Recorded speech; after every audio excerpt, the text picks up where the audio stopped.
નમસ્કાર, જીએસટીવી માં business plus ની સાથે હું છું સોનલ। તો સપ્તાહના અંતિમ દિવસે ભારતીય શેર બજારમાં પ્રોફિટ બુકિંગ જોવા મળ્યું। આ સાથે જ સતત ત્રીજા દિવસે સેન્સેક્સ અને નિફ્ટીમાં ઘટાડો જોવા મળ્યો।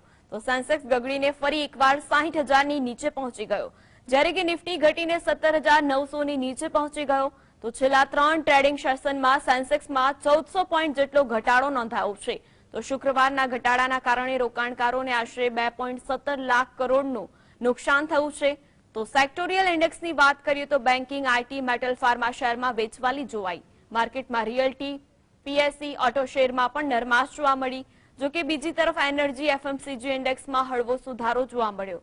બીએસસી મિડ કેપ અને સ્મોલ કેપ ઇન્ડેક્સમાં પણ વેચવાલી ફરી વળી, જેના કારણે મિડ કેપ ઇન્ડેક્સમાં 0.72% અને સ્મોલ કેપ ઇન્ડેક્સમાં 0.69% ઘટીને બંધ થયો। તો દિવસના અંતે સેન્સેક્સમાં 0.75% અને નિફ્ટીમાં 0.74%નું ગાબડું નોંધાયું।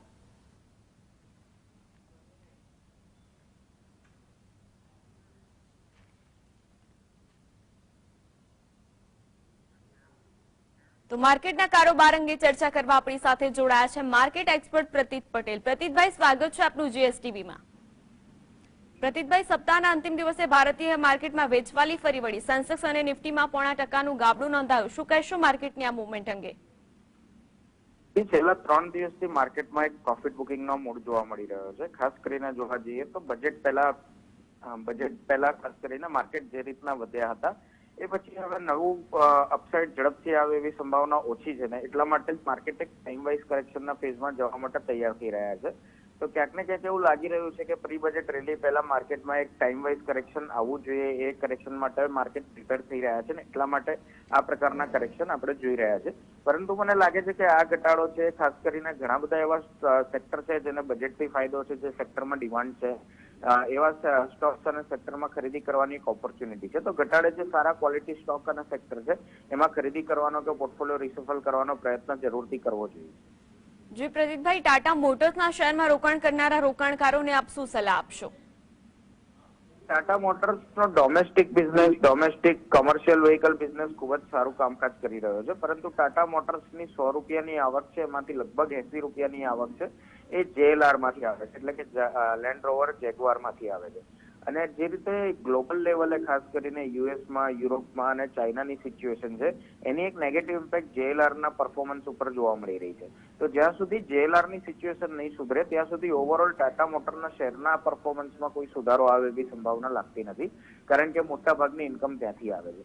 પણ જે રીતે ડોમેસ્ટિક બિઝનેસ કંપનીનો ગ્રો કરી રહ્યો છે એ જરૂરથી એક પોઝિટિવ વાત કહી શકાય। ઓવરઓલ 3 વર્ષની અંદર પેસેન્જર વ્હીકલ સેગમેન્ટમાં કંપનીએ ખૂબ જ મોટા પાયે માર્કેટ હિસ્સો ગેઇન કર્યો છે। આ સિવાય ડોમેસ્ટિક લેવલે જોવા જઈએ તો ઇલેક્ટ્રિક વ્હીકલમાં કંપની પાસે 80-85% સ્ટેક છે, અને એ સિવાય જોવા જઈએ તો કમર્શિયલ વ્હીકલમાં પણ કંપનીને પોતાનો માર્કેટ શેર વધી રહ્યો છે અને સતત ગ્રોથ જોવા મળી રહ્યો છે। તો ડોમેસ્ટિક બિઝનેસ ઘણું સારું પરફોર્મ કરી રહ્યો છે। જે સમયથી ગ્લોબલ લેવલ એટલે કે જેએલઆરમાં પરફોર્મન્સ આવતું થશે આ સ્ટોકમાં એક અપમૂવ આવી શકે છે, પરંતુ એટલું કહી શકાય કે આ લેવલથી ડાઉનસાઇડ વધારે લાગતી નથી। સ્ટોક એક ટાઈમ વાઇઝ કરેક્શનના ફેઝમાં એન્ટર રહી શકે છે, પરંતુ જ્યારે ગ્લોબલ લેવલે અનિશ્ચિતતા સુધરશે ત્યારે ટાટા મોટરમાં ફરીથી એક અપમૂવની શરૂઆત થઈ શકે છે। જી, હાલના સમયે ભારતીય શેર બજારને અસર કરે તેવા વૈશ્વિક પરિબળો કયા કયા છે? વૈશ્વિક લેવલે જે સિનારીઓ ચાલી રહ્યો છે, હાયર ઇન્ટરેસ્ટ રેટ, લો ગ્રોથ, મંદી, આ બધી વસ્તુઓ હજુ પણ આગળ જતા કન્ટિન્યુ રહેવાની છે। જે રીતે જોયું કે અમેરિકામાં શુક્રવારે એક ડેટા જોબને લઈને જે ડેટા છે ડેટામાં થોડીક એક્સપેક્ટેશન કરતા ઓછા આવ્યા અને યુએસ માર્કેટમાં મોટી તેજી જોવા મળી ગઈ। તો આ જ પ્રકારનો સિનારીઓ છે આગળ પણ કન્ટિન્યુ રહેવાનો છે। તમે જોશો કે માત્ર કેટલીક જાહેરાતો પાછળ ગ્લોબલ લેવલે ઉપરની તરફના મૂવ જોવા મળશે, નીચેની તરફના મૂવ જોવા મળશે, કારણ કે હજુ પણ જોવા જઈએ ગ્રોથ નથી, અને ગ્રોથ નથી અને મંદીનો ડર છે। આવા સંજોગોમાં કઈ તરફના વન વે મૂવ આવે એની સંભાવના ઓછી રહેતી હોય છે। તો આવા સંજોગોમાં મને લાગે છે કે તમે જોશો કે ડેટા સારા આવશે તો માર્કેટમાં નર્વસનેસ જોવા મળશે, ડેટા ખરાબ આવશે તો માર્કેટ ઉપરની તરફનું રેટ કરશે, એટલે કે ઇન્વર્સ કોરિલેશન જોવા મળશે। પરંતુ ઓવરઓલ લાગી રહ્યું છે કે અહીંયાથી વધારે ડાઉનસાઇડ ગ્લોબલ માર્કેટ્સમાં એટલા માટે નથી, કારણ કે 2022ના વર્ષમાં ગ્લોબલ માર્કેટ સારા એવા કરેક્ટ થઈ ચુક્યા છે। તો ઓવરઓલ અહીંયાથી બાય ઓન ડિક્લાઇનની સ્ટ્રેટેજી ગ્લોબલ માર્કેટ્સમાં પણ રહેશે ને એ જ વસ્તુ અહીંયા આપણને ઇન્ડિયન માર્કેટમાં પણ જોવા મળી શકે છે। જી, જો હાલના તબક્કે સરકારી બેંકના શેરમાં રોકાણ કરવું હોય તો તમે કયા બેસ્ટ શેર સજેસ્ટ કરશો? સરકારી બેંકોમાં જે સારી ક્વોલિટીના બેંક છે એની સાથે જ રહેવું વધારે એડવાઇઝેબલ છે, કારણ કે સરકારી બેંકોમાં જો પરિસ્થિતિ રિવર્સ થાય છે તો સારી બેંકો વધારે સારું પરફોર્મન્સ એટલે કે સ્ટેબલ પરફોર્મન્સ આપી શકે છે, પરંતુ જે બેંકોમાં માત્ર સેન્ટિમેન્ટ સુધર્યા પછીનો મૂવ આવ્યો છે એવી બેંકોની પરિસ્થિતિ ઝડપથી રિવર્સ થઈ શકે છે. તો આવા સંજોગોમાં મને લાગે છે કે સ્ટેટ બેંક ઓફ ઇન્ડિયા છે, બેંક ઓફ બરોડા છે, કેનેરા બેંક છે ને ઇન્ડિયન બેંક છે, આ ચાર એવી બેંક છે કે જેની એસેટ ક્વોલિટી ઘણી સારી છે ને નાની બેંકોમાં બેંક ઓફ મહારાષ્ટ્ર છે. તો 4-5 બેંકો છે કે જેની એસેટ ક્વોલિટી ઘણી સારી છે ને આ બેંકોનો પરફોર્મન્સ છે પાછલા સમયમાં સતત સ્ટેબલ રહ્યું છે ને ગ્રોથ વાળું રહ્યું છે. મને લાગે છે કે આ બધા બેંકના શેરો છે કોઈ પણ ઘટાડો આવે છે ત્યાં ખરીદ કરીને ચાલવું જોઈએ. હજુ પણ પ્રાઇવેટ સેક્ટરની બેંકોની કમ્પેરિઝનમાં પીએસયુ બેંકો એટ્રેક્ટિવ છે ને આવા સંજોગોમાં અહીંયાથી આગળ જતા પણ સારું રિટર્ન આપી શકાય. જી, બેંક નિફ્ટીમાં કેવી મૂવમેન્ટ જોવા મળશે?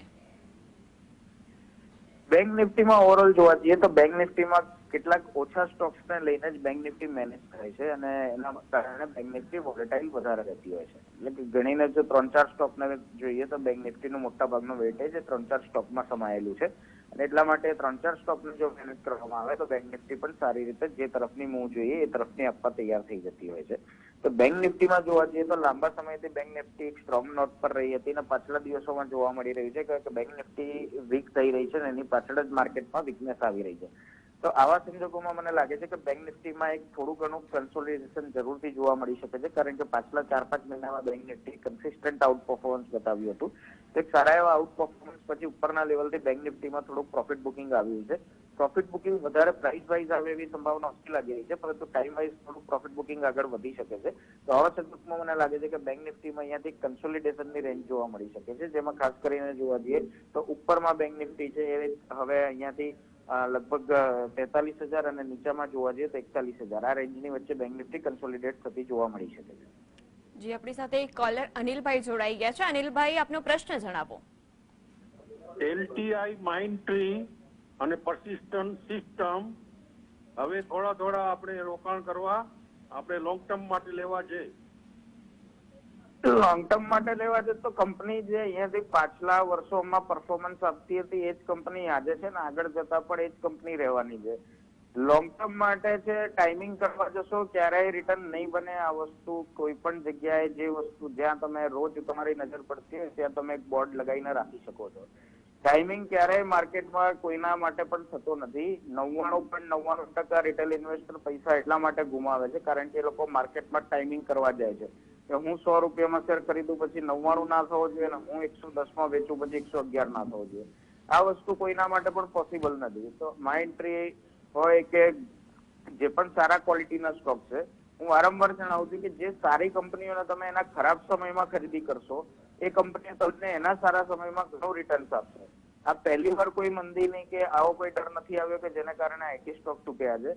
ટીસીએસ નું લિસ્ટિંગ 2004 થી થયું હતું, 2008માં ગ્લોબલ મંદી આવી હતી, 2012-13 નો ખરાબ સમય આવ્યો હતો, કોવિડ નો સમય આવ્યો. આ બધા સમયગાળાને કાઢીને પણ આજે જોવા જાવ તો ટીસીએસ ના શેરમાં આટલું બધું રિટર્ન બન્યું છે. જેટલાનો આઈપીઓ આવ્યો હતો કદાચ એના કરતા વધારે તો અત્યાર સુધીમાં ડિવિડન્ડ આવી ગયું છે. તો સારા ક્વોલિટી સ્ટોક 30% નીચે 40% નીચે મળી રહ્યા હોય તો આંખ બંધ કરીને ખરીદવા જોઈએ. જો તમને તબક્કાવાર ખરીદતા ના આવડતું હોય ને એક સાથે ખરીદી લીધા પછી પણ જો તમે 5 વર્ષ જાળવો છો તો તમને સારા રિટર્ન બને છે.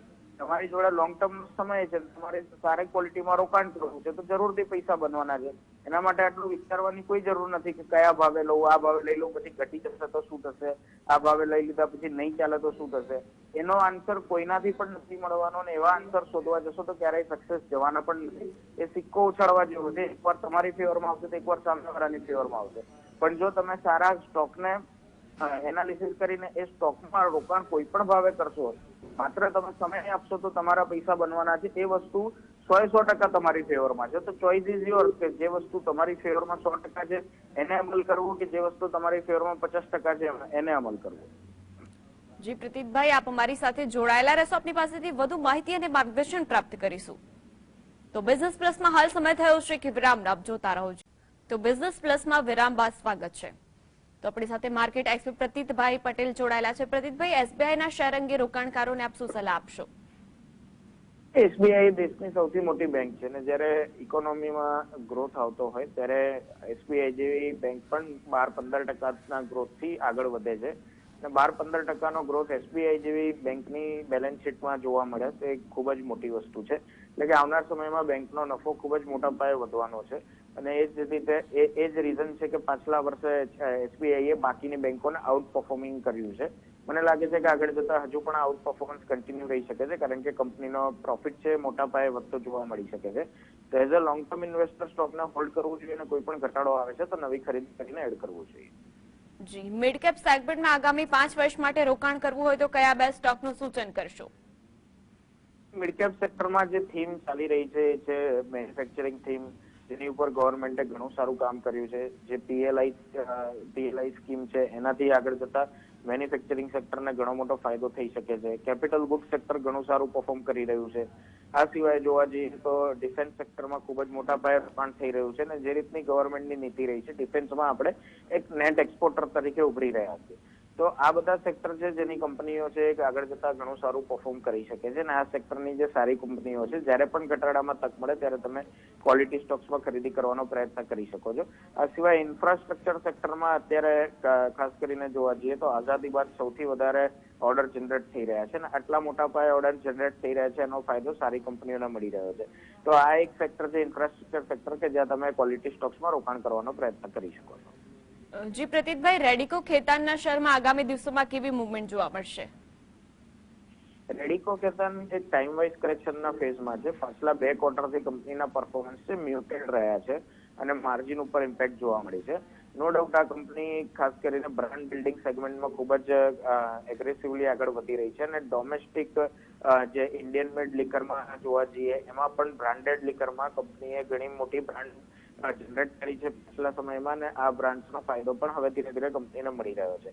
તો ઓવરઓલ જોવા જઈએ તો આ કંપની આગળ જતા ઘણું સારું પરફોર્મ કરી શકે છે. શોર્ટ ટર્મમાં જોવા જઈએ તો ક્યાંક ને ક્યાંક ટાઈમ વાઇઝ કરેક્શન હજુ કન્ટિન્યુ છે, પરંતુ મીડિયમ ટુ લોંગ ટર્મમાં આ સ્ટોકમાં સારા રિટર્ન્સ બની શકે છે. જી, જિંદાલ સ્ટીલના શેર અંગે શું સલાહ આપશો આપ? ચાઇનામાં રીઓપનિંગની એક સંભાવનાની પાછળ ખાસ કરીને મેટલમાં એક સારી એવી તેજી જોવા મળી છે. પરંતુ મને લાગે છે કે ક્યાંક ને ક્યાંક મેટલમાં પરફોર્મન્સ પહેલા તેજી આવી ગઈ છે ને ઘણા બધા સ્ટોક્સ છે પાછલા હાઈને પણ ક્રોસ કરી ગયા છે, જેમાં જિંદાલ સ્ટીલ એક છે. તો પરફોર્મન્સ હજુ આ કંપનીઓના સ્ટોક્સમાં નથી, એટલે કે કંપનીઓના પરફોર્મન્સમાં જોવા નથી મળ્યું અને એ પહેલા સ્ટોક વધી ગયા છે, એટલે ઉપરના લેવલે સાવચેતી રાખવી જોઈએ. જો એકાદ ક્વાર્ટર વીક જાય છે તો આ સ્ટોક્સમાં સારું એવું કરેક્શન આવી શકે છે, પરંતુ ચાઇના રીઓપનિંગના લીધે આ બધા સ્ટોક્સ ફેન્સીમાં જરૂરથી રહી શકે છે. એટલે ઓવરઓલ ફેન્સી હોવાને કારણે સ્ટોકમાં વધારે ઘટાડો નહીં આવે, જ્યારે ઉપરના લેવલે નંબર્સ ના હોવાને કારણે વધારે તેજી નહીં થાય. તો એક રેન્જમાં ઉપરના લેવલે પોઝિટિવ રેન્જમાં આ સ્ટોક્સ ટ્રેડ કરતા જોવા મળી શકે. જી, સેન્ચુરી પ્લાયબોર્ડના શેરમાં હાલના તબક્કે શું માર્ગદર્શન આપશો? રિયલ એસ્ટેટ સ્પેસ ઘણું સારું પરફોર્મ કરી રહ્યું છે, તો રિયલ એસ્ટેટની સાથે સંકળાયેલી જે એન્સિલરી કંપની છે એ પણ સારું પરફોર્મ કરી રહી છે. એટલે સેન્ચુરી પ્લાય હોય કે આ પ્રકારની જે પણ કંપનીઓ છે કે જે રિયલ એસ્ટેટ એન્સિલરી સાથે સંકળાયેલી છે, આ બધી કંપનીઓ આગળ જતા પણ સારું પરફોર્મ કરવા માટે સજ્જ લાગી રહી છે. સેન્ચુરી પ્લાય એક સારી એવી બ્રાન્ડેડ એના સેગમેન્ટની બ્રાન્ડ છે કે જેમાં ઘણું સારું પરફોર્મન્સ પાછલા સમયમાં જોવા મળ્યું છે. અગેન અહીંયા પણ 1-2 ક્વાર્ટર જોવા જઈએ તો થોડાક વીક રહ્યા હતા, કારણ કે થોડા સમયથી જોવા જઈએ તો માર્જિન ઉપર આ સેગમેન્ટમાં અસર જોવા મળી હતી. પરંતુ જે રીતનો ગ્રોથ છે એ જોતા એવું લાગી રહ્યું છે કે આ કંપનીઓ ફરીથી સારું પરફોર્મ કરી શકે છે. તો એઝ અ ઇન્વેસ્ટર આ પ્રકારના સ્ટોકને હોલ્ડ કરવા જોઈએ, ઘટાડો આવે તે એડ કરવાનો પણ પ્રયત્ન કરવો જોઈએ. જી પ્રતીકભાઈ, સનટેક રિયાલ્ટીના શેરમાં રોકાણકારોને આપ શું સલાહ આપશો? સનટેક રિયાલિટી ખાસ કરીને Mumbai base real estate company છે, જે બેઝિકલી મુંબઈના માર્કેટમાં જ કાર્યરત છે અને મુંબઈના માર્કેટમાં ખૂબ જ સારો ગ્રોથ જોવા મળી રહ્યો છે, જેનો ફાયદો આ કંપનીને મળી રહ્યો છે. પરંતુ મને લાગે છે કે as a real estate player diversified સેગમેન્ટમાં જે કાર્યરત છે એવી કંપનીઓ ઉપર ફોકસ કરનારને રિસ્ક ઓછું થઈ જાય છે. મારી દ્રષ્ટિએ જો રોકાણ હોય તો સનટેકમાં જાળવી રખાય, કારણ કે બોમ્બેના માર્કેટમાં પણ ઘણો સારો ગ્રોથ જોવા મળી રહ્યો છે. પરંતુ જો નવું રોકાણ કરવું હોય તો સનટેક કરતા ઘણા બધા સારા સ્ટોક્સ કે જે એક કરતા વધારે સિટીમાં પોતાની પ્રેઝન્સ ધરાવે છે એવા રિયલ એસ્ટેટ સ્ટોકને ધ્યાનમાં રાખવા જોઈએ. જી, આપણી સાથે અન્ય કોલર કલાબેન જોડાઈ ગયા છે, આપનો પ્રશ્ન જણાવો. સ્લેબમાં કરંટ ભાવથી એવરેજ કરી શકાય, લોંગ ટર્મ માટે રાખી દઈશ. જી જી, આપનો પ્રશ્ન ફરીથી જણાવો. લોરસ સ્લેબ લોરસ લેબ તમારી ક્ષમતા હોય કે તમે નેગેટિવ સવાલોની સામે ઝઝૂમી શકો છો તો જરૂરથી એવરેજ કરવી જોઈએ, કારણ કે મોટાભાગના ઇન્વેસ્ટરમાં એ કેપેસિટી નથી હોતી કે ખરાબ ન્યૂઝ આવતા હોય ત્યારે રોકાણ કરી શકે. મોટાભાગના ઇન્વેસ્ટરોને જયારે સ્ટોક વધતો હોય છે ત્યારે કચરો પણ સોનું લાગતું હોય છે, જયારે ઘટતું હોય છે ત્યારે સોનું પણ કચરો લાગતો હોય છે. કંપનીમાં કોઈ ખરાબી નથી, સારો ખરાબ સમય દરેક કંપનીનો આવતો હોય છે, એમાં કોઈ મોટી કંપની પણ બાકાત નથી ને કોઈ વ્યક્તિ પણ બાકાત નથી હોતું. તો આ કંપનીનો જે ખરાબ સમય છે એ લાંબા સમયથી એટલે કે પાછલા 1.5 વર્ષથી ચાલી રહ્યો છે, એ વધારે લાંબો સમય ચાલે એવી સંભાવના નથી. તો ખરેખર લોંગ ટર્મ ઇન્વેસ્ટર છો તમે, આ પ્રકારના નેગેટિવ ન્યૂઝ પચાવી શકો છો તો જરૂરથી એવરેજ આઉટ કરવી જોઈએ. જી પ્રતીકભાઈ, આપ અમારી સાથે જોડાયેલા રહેશો, આપની પાસેથી બિઝનેસ અંગેની વધુ માહિતી પ્રાપ્ત કરીશું. તો હાલ બિઝનેસ પ્લસમાં સમય થયો છે એક વિરામનો, આપ જોતા રહો જીએસટીવી. તો બિઝનેસ પ્લસમાં વિરામ બાદ સ્વાગત છે. આપણી સાથે માર્કેટ એક્સપર્ટ પ્રતીક પટેલ જોડાયેલા છે. પ્રતીકભાઈ, આપણી સાથે વધુ એક કોલર જિજ્ઞાબેન જોડાઈ ગયા છે, આપનો પ્રશ્ન જણાવો. મારી પાસે ટાટા એલેક્સી ના શેર છે 5.5 ના ભાવના, તો એ હું લોંગ ટર્મ ઇન્વેસ્ટર છું, તો એમાં મારે સ્ટોપ લોસ શું રાખવું જોઈએ અને ક્યાં નવા મતલબ એડ કરવા હોય તો કયા લેવલ ઉપર એડ કરી શકાય? ટાટા એલેક્સી એક એવો સ્ટોક હતો કે જ્યાં 9,000 ની ઉપર વારંવાર મેં જણાવ્યું હતું કે આ સ્ટોક આટલા ઉપરના વેલ્યુએશન ઉપર ટકે એવો નથી અને આ સ્ટોકમાં શાર્પ કરેક્શન આવી શકે છે. અને ત્યારબાદ આપણે જોયું કે જે આઈટી સ્ટોક્સમાં કરેક્શન આવ્યું, આ સ્ટોક સારો એવો નીચે આવ્યો છે. હવે કંપની સારી છે, વેલ્યુએશન મોંઘા હતા, એ વેલ્યુએશન કંટ્રોલમાં આવી ગયા છે. હવે અહીંયાથી વેલ્યુએશનમાં કોઈ મુશ્કેલી નથી, કોઈ તકલીફ નથી અને સ્ટોક આગળ જતા પણ કંપની સારું પરફોર્મન્સ આપી શકે છે. As a long term investor તમને કોઈ ચિંતા કરવાની જરૂર નથી, આ પ્રકારના સ્ટોકને હોલ્ડ કરવા જોઈએ. સારી ક્વોલિટી કંપનીઓ કે જેમાં વર્ષોના વર્ષ રિટર્ન બન્યા છે એવી કંપનીઓમાં કોઈ સ્ટોપ લોસ રાખવાની સેન્સ હોતી નથી. સ્ટોપ લોસ તમારે એવી જગ્યાએ રાખવો જોઈએ કે જે બિઝનેસ મોડલ વારંવાર ચેન્જ થઈ જતા હોય, જે બિઝનેસના ડાયનેમિક્સ ચેન્જ થઈ જતા હોય. આઈટી જેવા સેગમેન્ટમાં જે આગળ જતા મે બી અત્યારે શોર્ટ ટર્મમાં તમને મંદી જોવા મળી રહી છે, લોંગ ટર્મમાં એ મંદી રહેવાની નથી. તો આ પ્રકારના કંપનીઓમાં તમારે કોઈ સ્ટોપ લોસ રાખવાની જરૂર હોતી નથી. છતાં પણ જો તમારે કોઈ સ્ટોપ લોસ રાખવો હોય તો તમે 5,000 ની આસપાસ રાખી શકો છો, પરંતુ મારી દ્રષ્ટિએ સ્ટોપ લોસ રાખવાની જગ્યાએ દર અહીંયાથી આ લેવલથી દરેક ઘટાડે એટલે કે દર 5% ઘટાડે જો તમે એવરેજ આઉટ કરો છો અને લોંગ ટર્મ માટે હોલ્ડ કરો છો તો મારી દ્રષ્ટિએ એક સારું રિટર્ન, ડિસેન્ટ રિટર્ન આ સ્ટોકમાં જોવા મળી શકે છે. જી પ્રતીકભાઈ, હિન્દ કોપરના શેર અંગે શું માર્ગદર્શન આપશો? જી, મેટલમાં જે રીતે મેં જણાવ્યું કે ચાઇના રીઓપનના લીધે ફેન્સી જોવા મળી રહી છે અને ચાઇના રીઓપનના લીધે આ ફેન્સી હજુ પણ કન્ટિન્યુ રહી શકે છે. તો આવા સંજોગોમાં મેટલમાં ઘણા બધા એવા સ્ટોક્સ છે કે જેમાં મોમેન્ટમ હજુ ઓછું જોવા મળ્યું છે, એવા સ્ટોકમાં જોવા મળી શકે છે. તો હિન્દ કોપર પણ અહીંયાથી 10% એક અપમૂવ બતાવી શકે છે. જી પ્રતીકભાઈ, આજે માર્કેટ કેવું રહેશે? સેન્સેક્સ અને નિફ્ટી કયા લેવલે જોવા મળશે? ગેપ અપ ઓપનિંગ જોવા મળી શકે છે, પરંતુ ગેપ અપ ઓપનિંગ પછી માર્કેટ ઉપર સસ્ટેન થાય છે કે નહીં એ જોવું મહત્વનું રહેશે. જો માર્કેટ ઉપર સસ્ટેન થાય છે, જેની સંભાવના બની શકે છે, કારણ કે ઓવરઓલ માર્કેટ ઓવરસોલ્ડ છે અને ઓવરસોલ્ડ માર્કેટમાં જો થોડું ઘણું પણ મોમેન્ટમ જોવા મળે છે, શોર્ટ કવરિંગ આવે છે, તો પછી આજે તમને એક સારું એવું ક્લોઝિંગ જોવા મળી શકે છે ને એવું બને છે તમારી દ્રષ્ટિએ માર્કેટ એક રેન્જમાં લાંબા સમયથી ટ્રેડ કરી રહ્યું છે, એ રેન્જ હજુ કન્ટિન્યુ રહી શકે છે. કોઈ વધારે ડાઉનસાઇડની સંભાવનાનો ડર છે એ ઓછો થઈ શકે છે. જી, આપે આજે જે સ્ટોક્સ અંગે ચર્ચા કરી તેમાં આપનું કોઈ કંપનીમાં રોકાણ ખરું? જી નહીં, કોઈ પણ સ્ટોકમાં મારું પર્સનલ રોકાણ નથી, પણ વ્યુઅર્સને ખાસ સલાહ કે એમના જે ફાઇનાન્શિયલ એડવાઇઝર હોય એમની સલાહ લઈને જ આ સ્ટોક્સ પર કામકાજ કરવા. જી પ્રતીકભાઈ, આપ અમારી સાથે જોડાયા અને જે બિઝનેસ અંગે જે માહિતી અને માર્ગદર્શન આપ્યું તે બદલ આપનો ખૂબ ખૂબ આભાર. તો હવે જાણીએ જ્યોતિષની દ્રષ્ટિએ કેવું રહેશે શેર માર્કેટ.